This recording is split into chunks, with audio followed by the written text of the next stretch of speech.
Hello YouTubers, this is Cessnaace, back again with another LaserDisc related video. Although if you collect compact discs, you might find this video of interest as well. This is a copy of the collectible Compact Disc Price Guide 2, published in 1998 by Collector Books and written by Gregory Cooper. This covers every music release worldwide on CD3s, CD5s, CDVs, CDIs, CD-ROMs, mini discs, LaserDiscs, etc. Now, the first 160 pages of this book are devoted to glossy photos.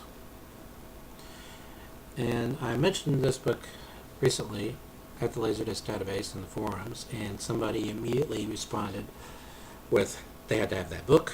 They went online, they ordered it, and it's on their way to them. I just know that I'm never going to part with my copy. Now, in the past, I've mentioned that one of the possible defects with LaserDiscs, laser rot, can crop up with any optical disc format, whether it is a format used to store data, music, or video. Now, laser rot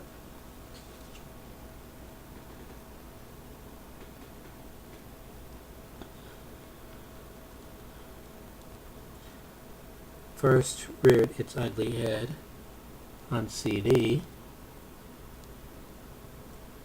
in England, thanks to our good buddies known as PDO, or Philips DuPont Optical. Now, I have about 30 or so laser discs made for US release that were manufactured by PDO UK, located in England. And of that 30 or so, approximately 35% are defective. They have laser rot to one degree or another, the worst of which I showed recently, which was the Virgin of St. Francis High. Now, this has a decent section devoted to laser discs.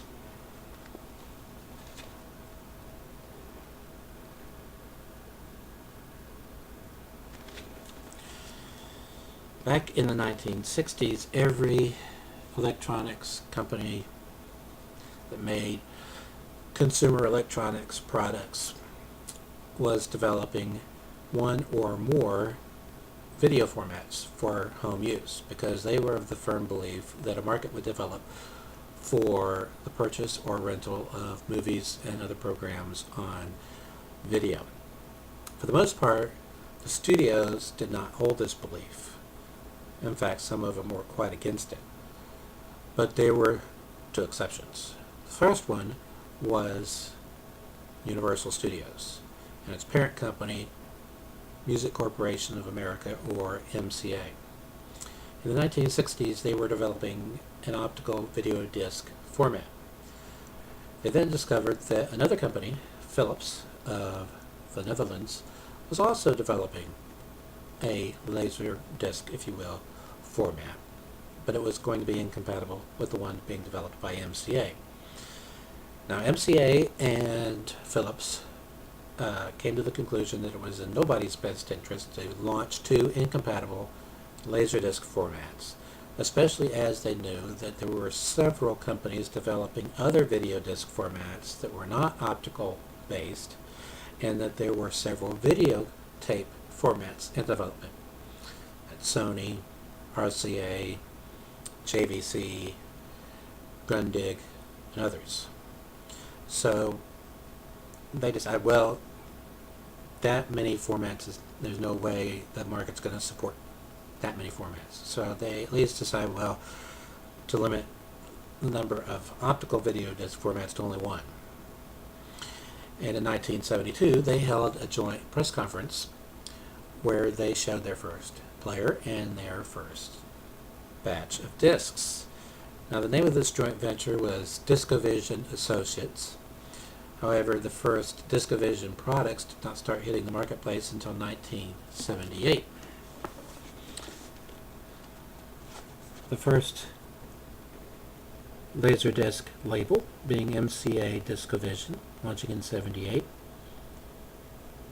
This was the first ever consumer optical disc format of any kind. Music, video, data, anything. And, if you'll forgive the pun, they were pioneering a new product. So they had a lot of problems. High defect rate.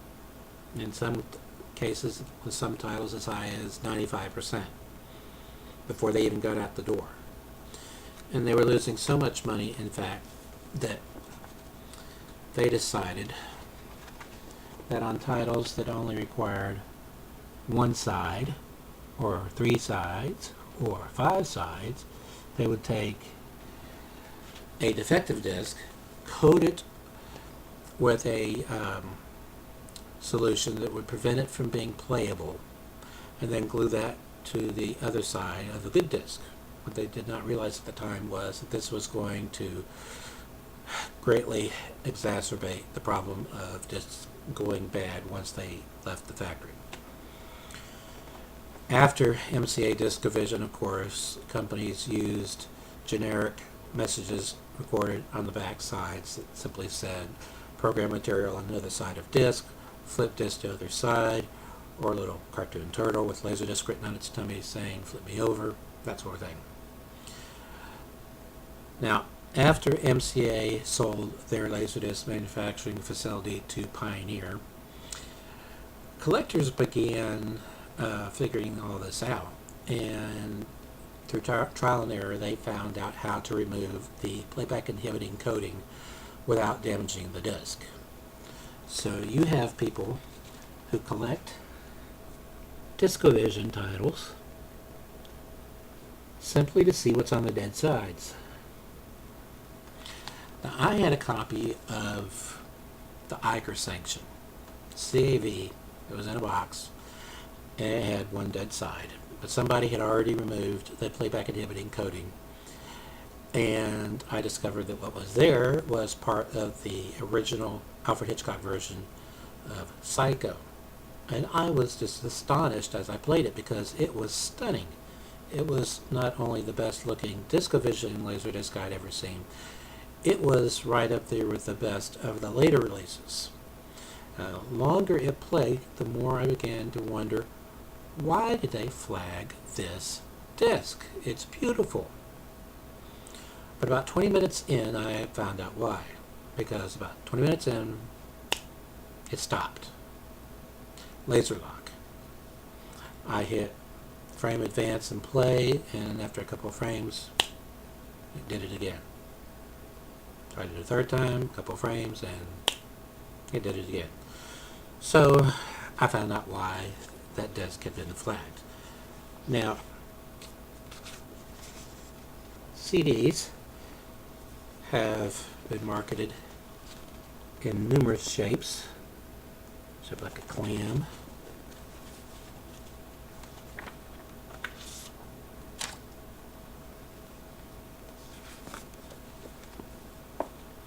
There are several in here actually that are shaped like guitars.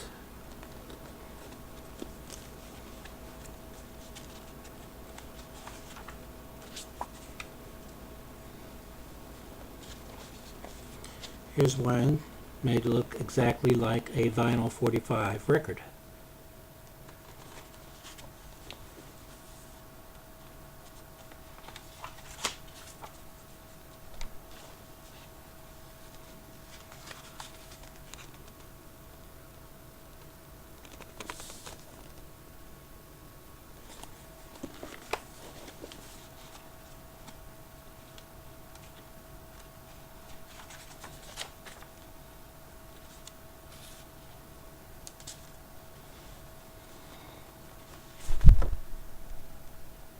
made to look like reel-to-reel magnetic audio tape.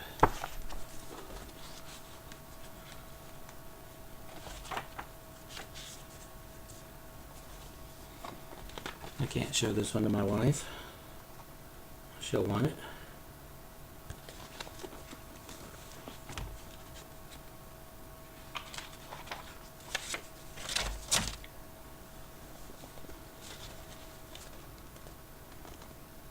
Viewmaster reel.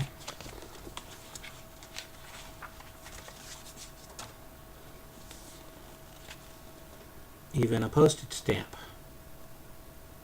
CD shaped like a postage stamp. Now going way up here.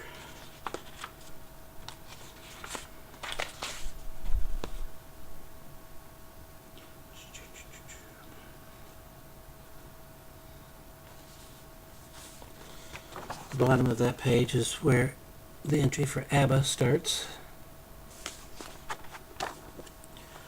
It includes a LaserDisc released in the US going for $100, a LaserDisc released in the US going for $200, ABBA in Concert LaserDisc, $50, ABBA International released in Germany, $23, and then a whole bunch of releases, CD3s, CD5s, CDJs.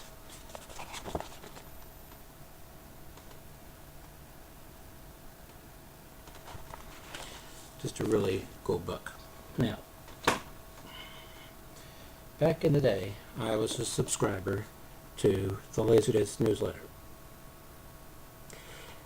And in 1988, he published his first edition of a collection of all of the reviews he had done up to that time of LaserDisc. And he spends as much time reviewing the actual disc as he does the program on the disc.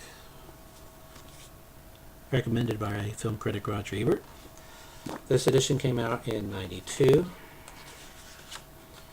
and there was a subsequent third edition that came out, I believe, in '98.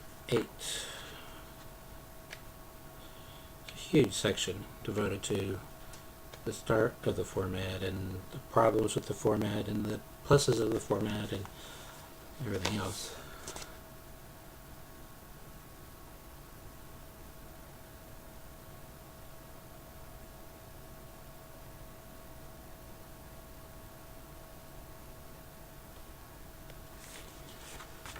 I need to try and find a copy of the '98 edition.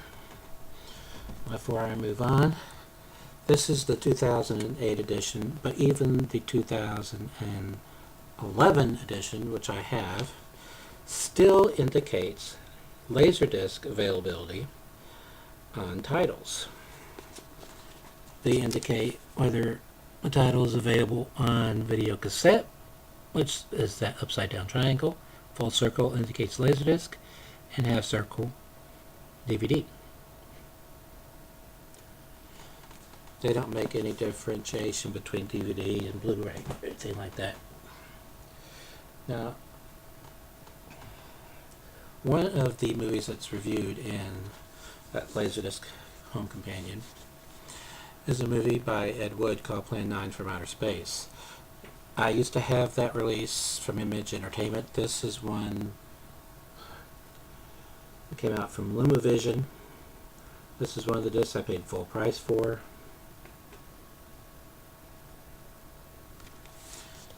I paid $79.95 for that bad boy.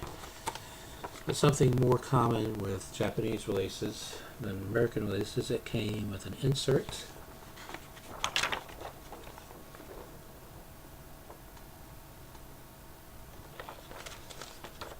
Which is really cool.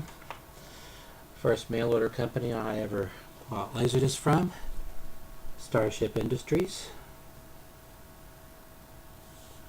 They're still around. And if I can get to it real fast, there is a section in here at the front for Pioneer laser active video games, $169.95. I don't think so. Until next time, stay awesome.